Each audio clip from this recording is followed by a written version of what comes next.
नमस्कार। आज बात करते हैं एक और मुद्दे पे जो बीजेपी उठा रही है फिर से। वो है यूनिफॉर्म सिविल कोड।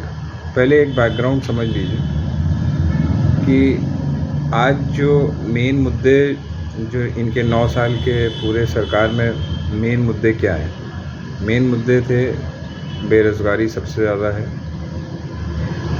जो प्राइस राइज है, जो मूल्य हर चीज़ का बढ़ा हुआ है, ठीक है।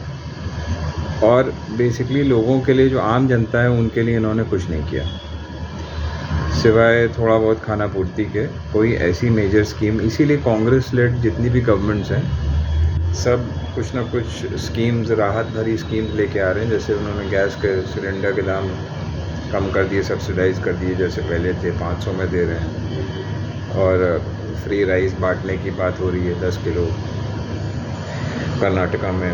उसी तरीके से राजस्थान में बहुत सी स्कीम, छत्तीसगढ़ में MRP सबसे ज़्यादा वहाँ पे दी जा रही किसानों को ना। हर स्टेट की अपनी अपनी स्कीम है, हिमाचल प्रदेश में भी यही है। मगर बीजेपी कुछ नहीं करना चाहती। बीजेपी बेसिकली सूट बूट की सरकार, बिल्कुल सही बोला। वो चाहते हैं कि भाई हमारे जो लोग हैं जो चंदा दे सकते हैं वो बस उन्हीं के मज़े रहें, बाकी सब जनता से कोई लेना देना उनका नहीं, ठीक है। तो इस बैकग्राउंड में अभी यूनिफॉर्म सिविल कोड UCC जिसको कहते हैं, इसमें मैं मानता हूँ कि 99% जनता को पता ही नहीं कि यूनिफॉर्म सिविल कोड है क्या। मगर चारों तरफ डिस्कशन शुरू हो गया एकदम से। अब इन्होंने बैठ के उस पर डिस्कशन किया, मतलब बीजेपी की मीटिंग हुई और उसमें ये डिसाइड हुआ होगा कि भाई पिछली दफ़ा जैसे पुलवामा था, इस बार UCC को ले लेते हैं, अगले साल राम मंदिर बन के तैयारी हो जाएगा। तो उनको लगता है बस इनको चुनाव जीतना है किसी तरीके से, बस यही सब लिया हो। अब मैं आपको बताता हूँ कि अगस्त 2018 में जो 21st लॉ कमीशन थी, जो कि रिटायर्ड सुप्रीम कोर्ट जज थे उस टाइम, BS चौहान, ठीक है। कुछ टाइम में इलाहाबाद हाई कोर्ट में भी थे, उसका सुप्रीम कोर्ट आ गए थे रिटायरमेंट के बाद। तो उनकी रिपोर्ट थी जिस पे रिफॉर्म ऑफ फैमिली लॉ पे उन्होंने ये कहा था कि UCC was neither necessary not desirable at this stage, ये उनका कहना था, ठीक है। उसके बाद 3-4 साल लॉ कमीशन ही नहीं बना। अब 22nd लॉ कमीशन इन्होंने बनाया है, जो एक ऋतुराज अवस्थी हैं, जो कर्नाटका में चीफ जस्टिस थे, उनके अध्यक्षता में, ठीक है। वो इन्होंने काफ़ी कंट्रोवर्शियल जजमेंट्स, वो जो इनका हिजाब वाला जजमेंट है वो भी उन्हीं का था।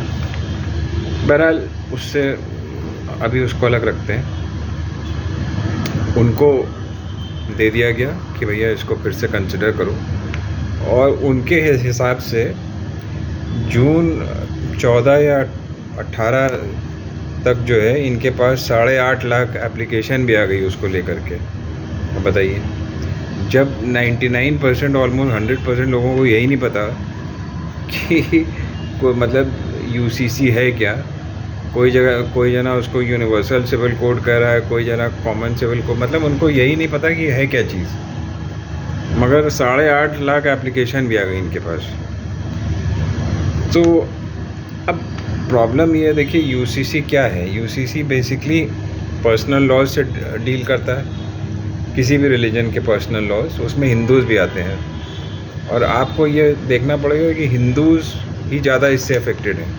Personal laws related to adoption, succession, inheritance, मतलब ये सारे ज़्यादातर हिंदूज़ को और पारसीज़ और इन लोग को ही मतलब कंसर्न करते हैं, ठीक है। मगर इन्होंने एक नैरेटिव बिल्डअप करना शुरू कर दिया कि भाई ये मुस्लिम्स को ज़्यादा अफेक्ट करेंगे, और वो जो उसमें, तो ऐसा एक इम्प्रेशन क्रिएट किया जा रहा है कि उसमें जो मतलब इम्प्रेशन है ये ऐसा, जो जब ये इसका अभी तो ड्राफ्ट भी नहीं आया और 30 दिन में आप चाहते हैं इसका वो ला करके पेश भी कर दिया जाए, और जो लोग कुछ कह रहे हैं कि मानसून सत्र में इसको पेश कर देंगे। तो ये इम्पॉसिबल सा टास्क है। कोई लाएगा भी तो ये फालतू की चीज़ होगी जो बिना डिस्कशन के, बिना कुछ करे हुए आप उसको थोप रहे हैं, विच एक्चुअली देखा जाए तो ये बहुत डेंजरस चीज़ है। इंडिया जैसे कंट्री में जहाँ इतनी डाइवर्सिटी है, इतने लैंग्वेजेस हैं, शेड्यूल्ड ट्राइब्स हैं, शेड्यूल्ड कास्ट हैं, इतने रिलीजन्स हैं, बेसिकली वो लोग ज़्यादा अफेक्ट होंगे इससे। बिकॉज देखिए, कॉमन सिविल कोड लाने के लिए या यूनिफॉर्म सिविल कोड लाने के लिए मैं बता रहा हूँ ना कि आपको सब लोगों को पहली बात उनके जो पर्सनल लॉज हैं उनको देखना होगा कि इसमें क्या मतलब क्या चीज़ कॉमन है। इसीलिए जब कॉन्स्टिट्यूशन फ्रेम हो रहा था तो उन्होंने इसको फ़िलहाल एक सजेशन के तौर पर डाल दिया है कि इसको आप बाद में कंसिडर कर सकते हैं। मतलब they did not insist, the framers of our constitution were wise enough to understand कि ये अभी जो है इसको बस एक बैक बर्नर पे रख दो, और आर्टिकल 44 में उन्होंने कैजुअली उसको मेंशन कर दिया, बाकी डायरेक्टिव प्रिंसिपल्स में कर दिया और उसको फिर वहाँ पे छोड़ दिया। Because they knew and even people in as far अभी मतलब 2018 में भी लॉ कमीशन को लगा कि भाई ये इतना वेक्स्ड इशू है इंडिया जैसी कंट्री के लिए जहाँ इतनी डाइवर्सिटी है, इसको जल्दबाजी में इस टाइप की कोई भी हरकत नहीं करनी चाहिए, बिकॉज इट माइट बैकफायर। और लेट मी टेल यू, मैं जो रिपीट कर रहा हूँ ये इसमें हिंदूज़ ही सबसे ज़्यादा अफेक्ट होंगे, क्योंकि उनका ही ज़्यादा अलग अलग तरीके की चीज़ें उसमें लेट डाउन है। उनके लिए ही अडॉप्शन लॉ देख लो आप, इनहेरिटेंस का है, हिंदू कोड कितने हैं, मैरिज विल है, डाइवोर्स के लिए अलग है, इनहेरिटेंस के लिए अलग है, यही लोग ज़्यादा अफेक्ट होंगे। तो इसके लिए एक